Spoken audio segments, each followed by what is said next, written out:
Story about one of Britain's bank managers, Dale Semper, a really successful bank manager. His mother Lynette has worked for the NHS for 20 years. His partner of 2 decades, Denise, works in human resources. Yeah. He said he's too big to get kisses, you know. And this is the story of how their happy, successful lives have been almost destroyed.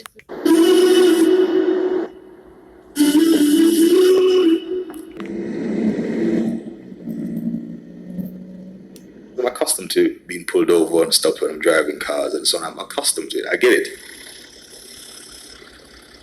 Never liked it, but I understood. Right? But this particular day when they've come out, it was so many police officers. And they said, we're here to arrest you for firearms. I'm like, firearms? I'm like, really? I said, no, you got the wrong person. I don't get this. I'm on my way to work. I'm a bank manager. I do not get this. And I'm arguing. I'm like trying to explain myself. I'm like, no, this can't be me. It was the most traumatic experience ever. Being pulled over, and before you could blink, the handcuffs were on Dale and he was pulled outside the car, and I was trying to understand what is going on. What did we do? Trying to get a sense from the cops and not understanding what's going on, and basically just being shouted at to stay in the car, be quiet. We're talking to him, having this played out before somebody actually gave me some information. We're arresting him on firearm. I'm just like, okay, I can breathe now because I know what it is, and I know we don't have any firearms, so, you know, let's let this play out. Police told Dale he was being arrested for possession of a firearm, and they had a warrant to search his home. So at that time, I'm thinking, you have about 15, 20 people here. What is it that, what could I have actually done to have made something like this happen? Why are they here? Around the same time, police were breaking into his mother's flat while she worked at the local hospital. I worked for the NHS 20 years coming July. And to hear that guns going through my flat, are they crazy? And when I came home, I saw my door busted. So there's a padlock on my door. A lot of things were scattered on my house. All of my drawer with my panties, my bras, everything was pulled out, thrown on the floor. I wouldn't even wish that on my worst enemy. Back at Dale's, the police's line of questioning, which he says he was later to learn underpinned the allegations against him, was how could he afford the things in his house? A nice car. One of the comments the police officer even said when they came in, how did you get to have all these things?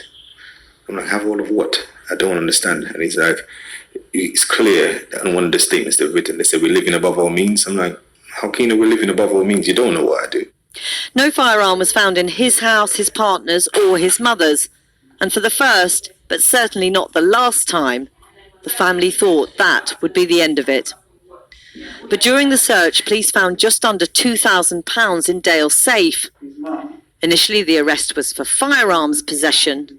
Now, it was for money laundering. How is it possible from firearm to money laundering? Something is not quite right. And from the battery. But during the search, police found just under £2,000 in Dale's safe. Initially, the arrest was for firearms possession. Now, it was for money laundering. How is it possible from firearm to money laundering? Something is not quite right. And from the onset, the undertone to this whole investigation was, look at us. We are black people. This is the reason why this is continuing, and there is no end to this. We both go to work. We both put in our 9 to 5. We make sure we do that. You know, we didn't come from much, but we're making sure that together we're on the same page. We're doing it for ourselves. And, you know, we don't ask for anything. We're out there fighting for it. Dale was suspended from his job at the bank. Police obtained a financial restraint order freezing all his assets. We are black people. This is the reason why this is continuing, and there is no end to this. We both go to work. We both put in our 9 to 5. We make sure we do that. You know, we didn't come from much, but we're making sure that together we're on the same page. We're doing it for ourselves, and we don't ask for anything. We're out there fighting for it. Dale was suspended from his job at the bank. Police obtained a financial restraint order freezing all his assets. Dale, who owns a number of buy-to-let properties and with his partner shares a six-figure income, says he couldn't even get £1 out of the cash point. Terrified, the couple replaced their legal aid solicitor with a private lawyer for several weeks, focusing on justifying all of Dale's financial dealings. The information he provided was, I have an explanation. I've explained my assets, my finances. He produced, within 24 hours, a file because they said his watch, his jewellery, his possessions were all tainted items. So under the Proceeds of Crime Act 2002, they made the assertion that everything was part of the proceeds of crime. They have used shoestring or false intelligence that there's a young black man with no previous convictions driving a brand new X6, enjoying life, and then the next day he's the enemy of the state, where his assets, his finances are paralysed, his mental health compromised. His whole life is literally being watched. Have used shoestring or false intelligence that there's a young black man with no previous convictions driving a brand new X6, enjoying life, and then the next day he's the enemy of the state, where his assets, his finances are paralysed, his mental health compromised. His whole life is literally being watched. A financial restraint order against him was dropped, as there was no lawful grounds for it to remain in place. Once again, Dale assumed this meant the case against him would be dropped. Once again, he was wrong. After months of asking, the Met Police finally provided the original warrant and details of the information they used to get it. It actually said that I was involved in a sham marriage, money laundering. I'm thinking, what? I go by 4 different aliases, different names. I'm thinking, okay, what? I'm into drugs, human trafficking, and the worst one was terrorism. It actually said that I was involved in a sham marriage, money laundering. I'm thinking, what? I go by 4 different aliases, different names. I'm thinking, okay, what? I'm into drugs, human trafficking, and the worst one was terrorism. Come on. It's like they've packed the case so highly for us to defend ourselves that it's gonna overflow, and the overflow is for him to end up in prison. Still suspended from work for months and months, he was left in limbo. One time he called me, he was going to the gym, and he called me, he said, Mommy, I'm at the park, and I was going to work. And he called me and he was crying, and he said, Mommy, I'm going crazy. Why are they doing this to me? You could imagine hearing that from your child. Oh dear, it's a nightmare I can't wake up from. Only a limited number of methods of covert action exists. A study of COINTELPRO revealed 4 basic approaches. First, there was infiltration. This had to know how they deal with you. Agents and informers did not merely spy on political activists. The main purpose was to discredit and disrupt them. That's why every time we hear something bad about a black person, you got to know this was ingrained in us to always be down on each other, to tell on each other. Their presence served to undermine trust and discourage potential supporters. They also exploited this spirit to smear genuine activists and agents. Can y'all handle a little more? Should I close here? Second, there was psychological warfare from outside. They planted false media stories and published bogus leaflets and other publications in the name of targeted groups. They forged correspondence, sent anonymous letters, and made anonymous telephone calls. They spread misinformation about meetings and events, set up pseudo-movement groups run by agents, and manipulated the strong-armed parents, employers, and landlords, school officials, and others to cause trouble for the activists. That means they totally try to sabotage their life. Third, there was harassment through the legal system, which is what they use now, used to harass dissidents and make them appear to be criminals. That's what they do, make you appear to be a criminal. Officers gave perjured testimony and presented fabricated evidence as a pretext for false arrest and wrongful imprisonment. They discriminatorily enforced tax laws and other government regulations. They use it on Ali. Other government, they're using it now. They use that tax law on That's where they want you to use the tax law on.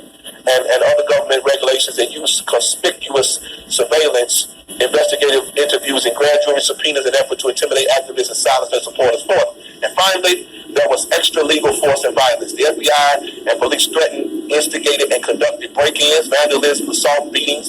The object was to frighten dissidents and disrupt their movements. In the case of radical Black and Puerto Rican activists, and later Native American, these attacks included political assassinations, were so extensive, vicious, and calculated that they can only be accurately called a form of official terrorism. That's their terrorism.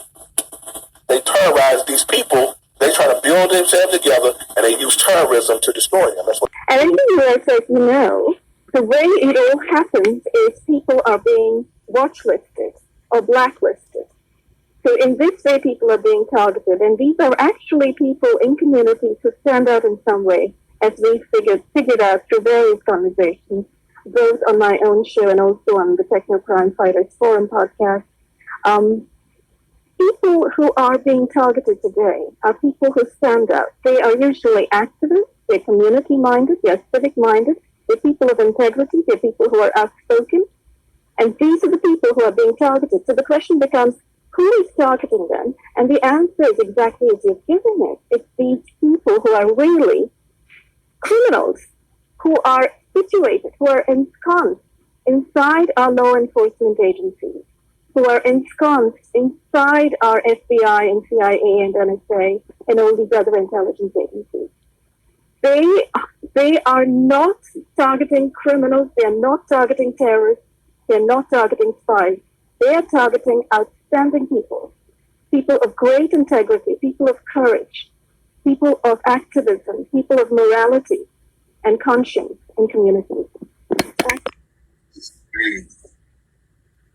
That's like part of the system, like basically, like when you're like, you know, how our parents made I guess a pact with the government or whatever, saying that, because you know the whole method of the government is to break the Black family up. So basically, the Black woman will get rid of the father. That's like part of the system, like basically, like when you're like, you know, how our parents made I guess a pact with the government or whatever, saying that, because you know the whole method of the government is to break the Black family up. So basically, the Black woman will get rid of the father, and the woman will continuously live on, you know, public assistance, housing, and all that stuff. So them wanting to be on that, they'll do just about anything. And if it comes down to giving up their kids or using their kids for experiments on medicines, your nearest hospitals, that's what they're going to do, desperately for money. On the train to get here, and on the way here, and as well as while we're here, we're being covertly harassed and targeted by people using electronic communications.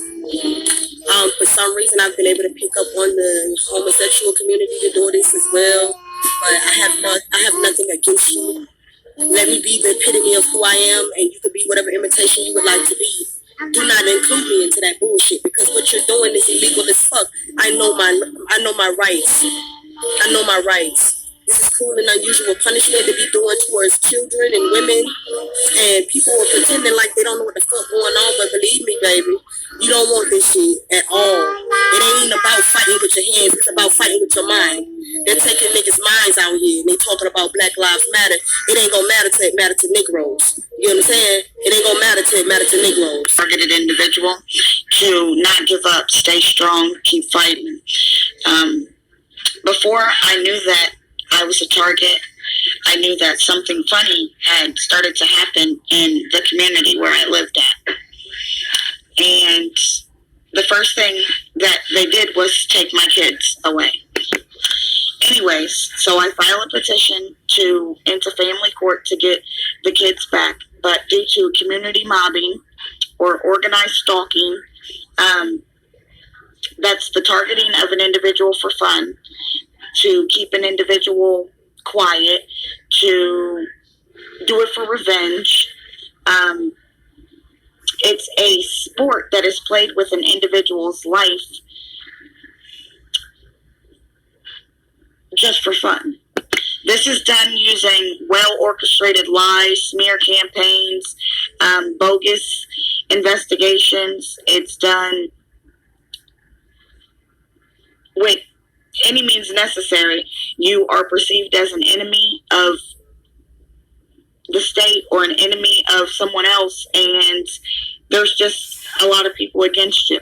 Beautiful video. Today I'm going to be talking to you today about my targeting experience. I think I spoke about this last time, that I would give some more detailed information. I think I went along the lines of my targeting being very specific and very unique and sophisticated in nature. I don't think anybody is experiencing the level of attacks that I'm experiencing. I haven't heard anyone speak of it, at least I should say. So my whole thing is, why? For what? What did I do to any of you? I did nothing to you. Absolutely nothing. Nothing. They don't know me from a can of paint. Clearly, I've been profiled somewhere. More than likely, they probably tarnished my entire reputation. They have literally destroyed my future, my life.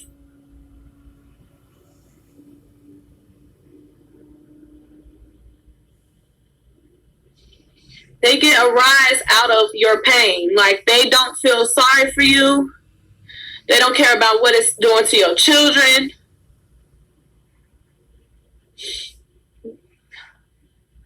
They don't care. And that's the part about it I don't understand. Why these people don't care. It happened during Tuesday evening's rush hour. Drivers traveling along one of LA's busiest freeways could see the highway patrol officer follow an unidentified woman across the on-ramp. He then threw her to the ground and repeatedly punched her as she tried to block his blows. David Diaz recorded the incident on his cell phone camera. Got you. So when they're on the ground, he was basically on top of her in full control, and he basically really did some power punches to her head. The CHP officer... Got you. So when they're on the ground, he was basically on top of her in full control, and he basically really did some power punches to her head. The CHP officer's incident report says the barefoot woman ignored commands to stop wandering near the freeway. So, for her safety, he tried to arrest her. The pedestrian, Diaz says he heard the officer yell freeze, but didn't see her resisting arrest or holding a weapon. He believes she may have been intoxicated or unstable. This was 1, 2. If you're trying to protect her, then what's this beating in the head for?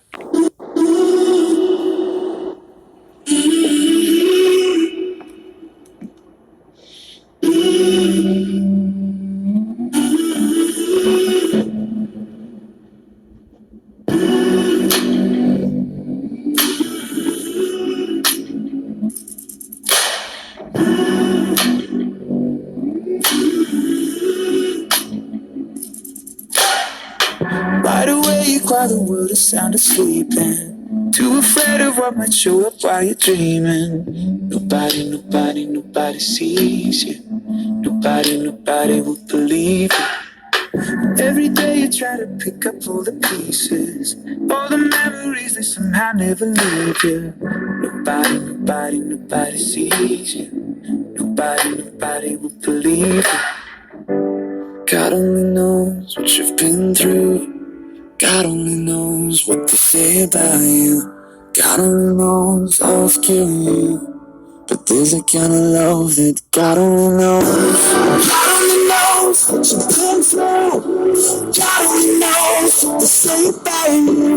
God only knows. There's a kind of love that God only knows.